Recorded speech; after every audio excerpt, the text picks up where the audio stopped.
In the blink of an eye, our world changed that day. Our sense of security shattered, friends and colleagues killed, our economy rocked. But we had the luxury of anger back then, a malevolent enemy to despise. The dangers were obvious, the risks were manageable.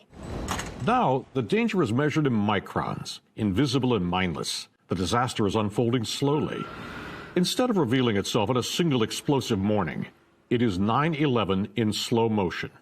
The toll in lives and economic destruction rising daily. After the attacks of 9/11, we sent our warriors to the other side of the world to avenge the dead and protect the homeland. It was an away game. Now the enemy is here, spreading among us with near impunity.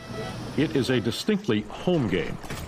Our warriors are those indescribably courageous medical professionals putting their lives on the line every hour of every day, tireless in their mission to save us. 9/11 brought us together. We buried our petty differences and linked arms as New Yorkers, as Americans.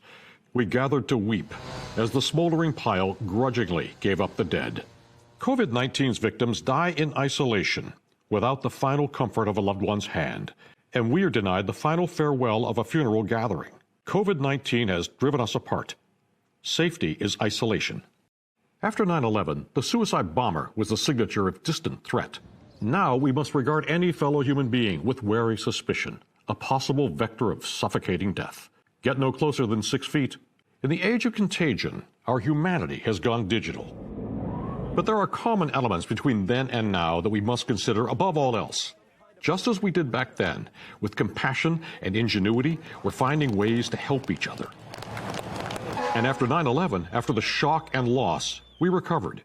We went to work rebuilding our city, our economy, and our lives. We emerged stronger than ever.